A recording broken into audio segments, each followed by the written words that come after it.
Selamat pagi Ibu dosen dan teman-teman sekalian. Perkenalkan nama saya Jonathan Simon Perez Gurning dengan NIM 2001134736, mata kuliah Dasar-dasar Logika kelas D. Pada video kali ini saya akan menjelaskan sedikit materi tentang dasar-dasar logika, yaitu penalaran langsung. Izinkan saya untuk menerangkan sedikit pemahaman saya tentang materi daripada penalaran langsung. Oke, langsung saja kita mulai. Di sini nanti saya akan menjelaskan pengertian dan jenis-jenis penalaran langsung aja ya teman-teman ya. Langsung aja kita bahas materi tentang penalaran langsung. Oke, yang pertama di sini adalah pengertian. Apa sih itu penalaran langsung? Penalaran langsung merupakan jenis penalaran yang premisnya terdiri dari satu keputusan atau premisnya langsung digunakan untuk menarik konklusi atau kesimpulan. Premis itu adalah pernyataan yang menjadi dasar penarikan suatu kesimpulan. Jadi premis itu adalah pernyataan awalnya ya teman-teman ya. Oke, kemudian jenis-jenis penalaran langsung ini ada 4. Yang pertama itu ada konversi, kemudian ada inversi, yang ketiga obversi, dan yang terakhir ada kontraposisi. Oke, langsung saja kita bahas satu-satu daripada jenis-jenis penalaran langsung ini. Yang pertama adalah konversi.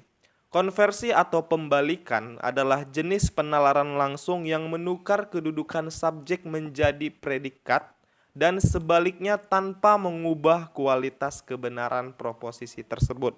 Konversi ini dibedakan atas dua macam lagi, yaitu konversi sederhana dan konversi aksidental. Jadi konversi ini seperti membalikkan subjek dan predikat aja teman-teman. Kualitas pernyataannya itu tetap sama, nggak ada berubah. Kemudian apa sih itu konversi sederhana? Konversi sederhana adalah pembalikan di mana subjek dan predikat ditukar tempatnya tanpa mengurangi atau mengubah kuantitas masing-masing. Jadi itu yang pernyataan sederhana. Contoh konversi sederhana ini misalnya, anak tersebut pintar karena sekolah. Kalau dibalikkan, karena sekolah anak tersebut pintar. Jadi dia itu maknanya tetap sama teman-teman. Kemudian tadi kan ada dua macam, konversi sederhana dan aksidental. Konversi aksidental adalah pembalikan di mana subjek dan predikatnya mengalami tukar tempat, tetapi kuantitas salah satunya mengalami pengurangan. Jadi di sini kita menggunakan pernyataan yang menggunakan proposisi ya, karena nanti kuantitasnya ada yang berubah teman-teman. Contoh dari konversi aksidental ini seperti ini. Semua ular adalah reptil. Itu adalah proposisi A. Kemudian kalau dikonversikan menjadi sebagian reptil adalah ular. Menjadi proposisi I. Karena reptil itu bukan ular aja, masih ada yang lain. Makanya di sini maknanya tetap sama, cuman ada perubahan kuantitas aja teman-teman. Sehingga timbullah kaidah-kaidah konversi aksidental sebagai berikut seperti ini. Premis dan konversi, kemudian misalnya semua S adalah P menjadi sebagian P adalah S, kemudian proposisi E semua S adalah bukan P menjadi semua P adalah bukan S. Jadi balik-balik doang, cuma yang proposisi A aja dia menjadi sebagian. Misalnya kalau kita contohin ya yang E, semua pelajar bukan perokok menjadi semua perokok bukan pelajar, sama aja. Atau yang I, sebagian pelajar adalah perokok menjadi sebagian perokok adalah pelajar, tetap sama. Yang O ini dia tidak ada konklusi yang valid ya, karena dia tidak nyambung teman-teman. Misalnya kalau kita buat yang O, dia menjadi sebagian pelajar bukan perokok, menjadi sebagian perokok bukan pelajar. Dia tuh nggak ada kesimpulan, kan katanya tadi dia pelajar, jadi dia itu tidak ada konklusi yang valid. Seperti itu untuk yang konversi teman-teman.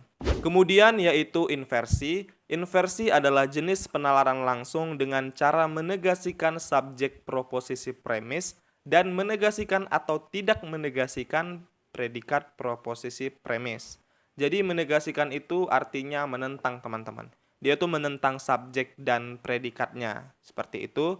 Kemudian proposisi premis itu disebut dengan inverten dan proposisi konklusi itu disebut dengan inverse. Inversi ini ternyata dibedakan lagi atas dua macam, yaitu inversi lengkap dan inversi sebagian.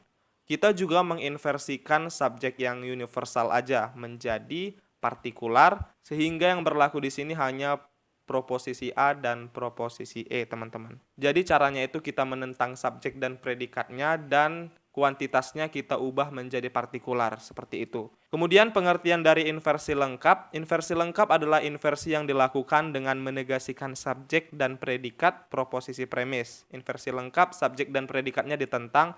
Contohnya untuk yang proposisi A, invertednya semua karyawan adalah sarjana. Kemudian inverse-nya adalah sebagian bukan karyawan adalah bukan sarjana. Adalah proposisi I. Jadi dia dibuat jadi partikular, kemudian subjek dan predikatnya ditentang. Kemudian untuk yang proposisi E, contoh inverted-nya semua perawat bukan perempuan. Berarti semua perawat ini laki-laki contohnya ya.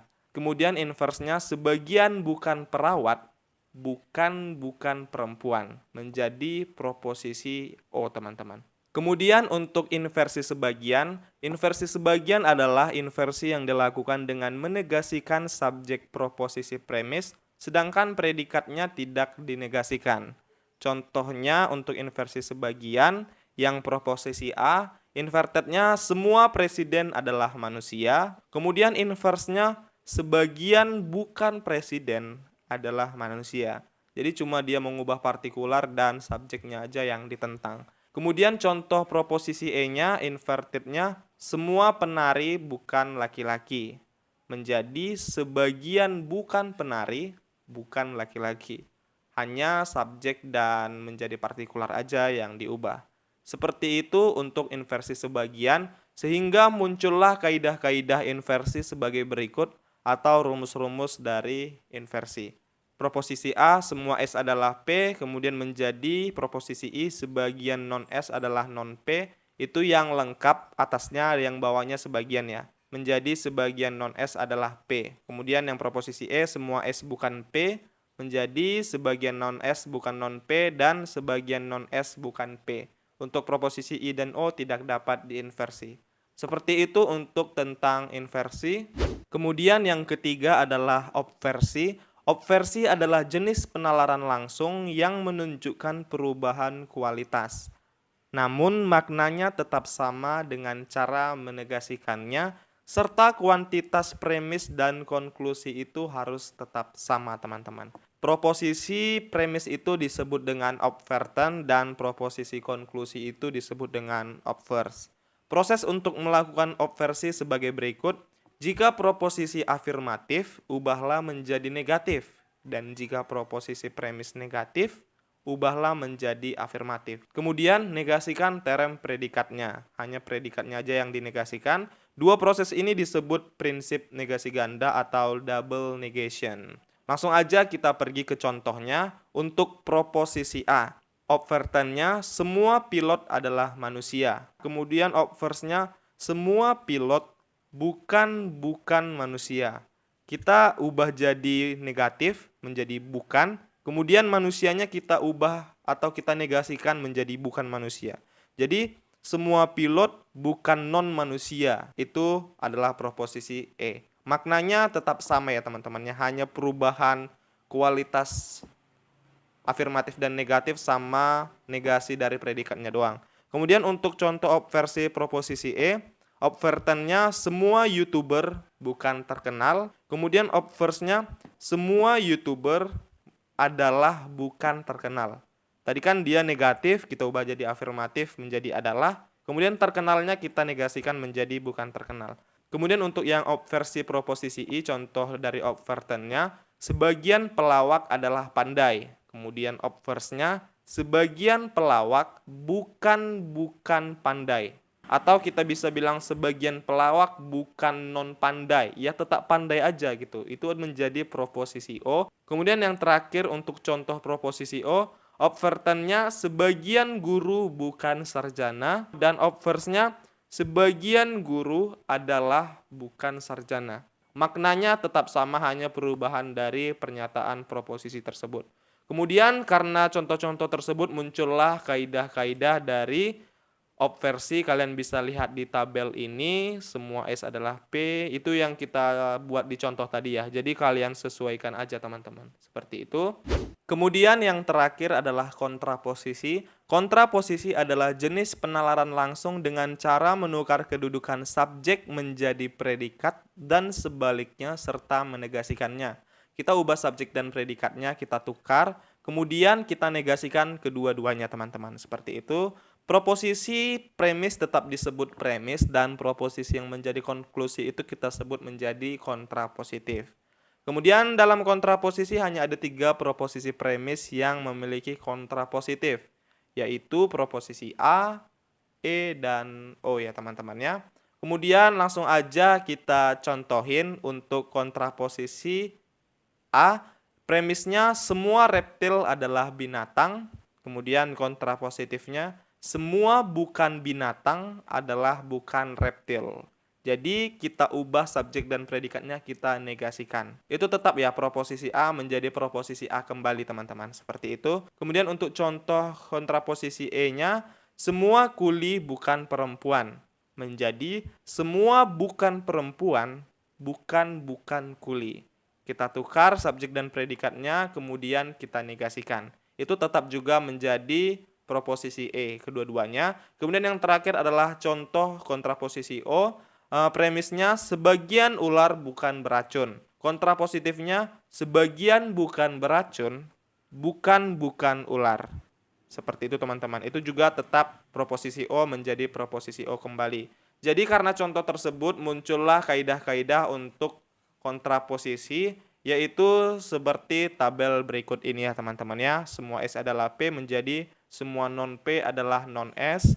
Semua S bukan P menjadi semua non P bukan non S. Kemudian yang I dia tidak bisa memiliki kontrapositif, dan yang O sebagian S bukan P menjadi sebagian non P bukan non S.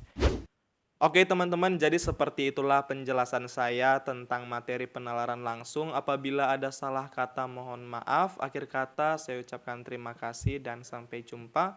Have a good day, semoga menjalani hari-hari kalian dengan baik. Thank you guys, bye-bye.